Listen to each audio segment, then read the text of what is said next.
அம்மா குப்பை. யோ இதுல எது மக்கும் குப்பை எது மக்காத குப்பை? உனக்கு கல்யாணம் முடிஞ்சா? முடியல. அப்ப நீ மக்காத குப்பை.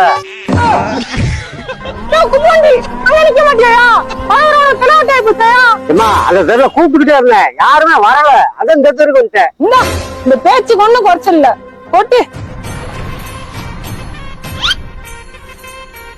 நாங்க இந்த நாட்டை சுத்தமா வச்சுக்கிறதுக்காண்டி உழைச்சுக்கிட்டு இருக்கோம். ஆனா மக்கள் வீட்டை கூட சுத்தமா வச்சிருக்க மாட்டேங்காங்க.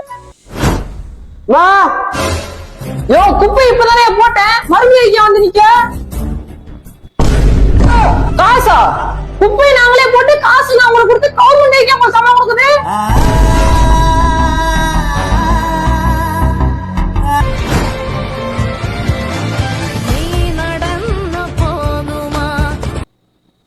என்னத்த சொல்ல, யாரா இருந்தாலும் மதிச்சு பழகுங்கப்பா. ஏத்து பேசுறேன்.